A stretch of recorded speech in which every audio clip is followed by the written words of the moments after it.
Zaczynamy przygodę z Dr. Paper na naszym landing page'u drpaper.ai. Klikamy Sign Up, rejestrujemy nasz adres mailowy oraz hasło.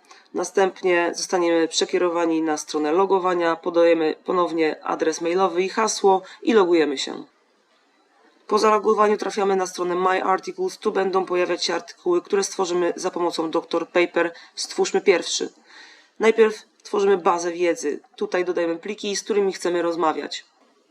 Wybieramy, klikamy Upload Papers i czekamy, aż pliki zostaną załadowane. Po załadowaniu plików system się ich uczy. To właśnie oznacza to kręcące się kółeczko. Żeby zobaczyć, czy system się nauczył, odświeżamy stronę. Kiedy system skończy się uczyć, przechodzimy do kroku drugiego, Extract Knowledge. Tu wyciągamy informacje z artykułów źródłowych, które wcześniej wybraliśmy. Zadajemy pytanie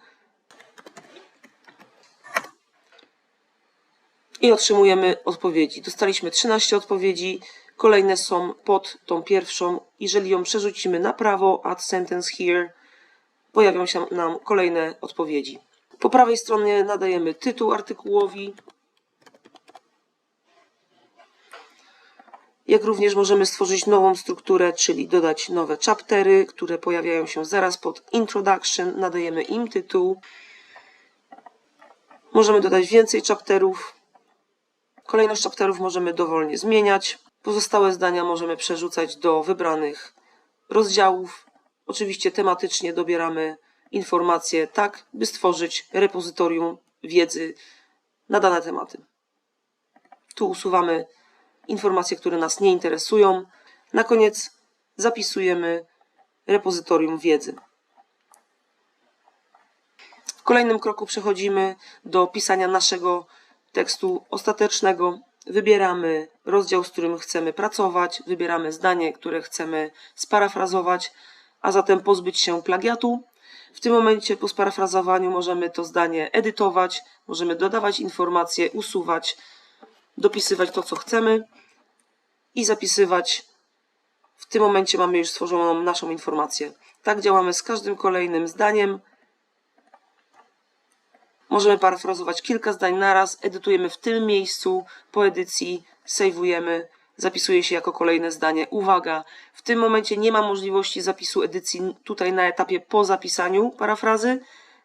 Tą możliwość damy w najbliższych dniach. Analogicznie działamy z kolejnymi rozdziałami, wybieramy zdania, parafrazujemy je, edytujemy na tym etapie i zapisujemy.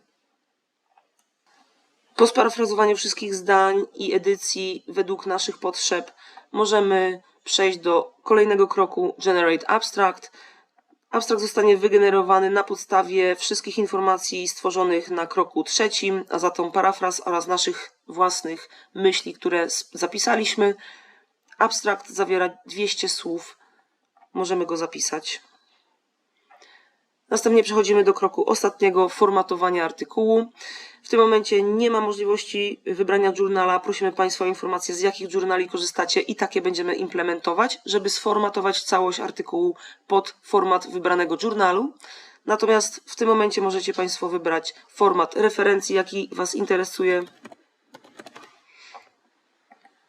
oraz typ pliku, jaki chcecie pobrać. Możemy pobrać PDF, wordowski plik, tekst, LaTeX.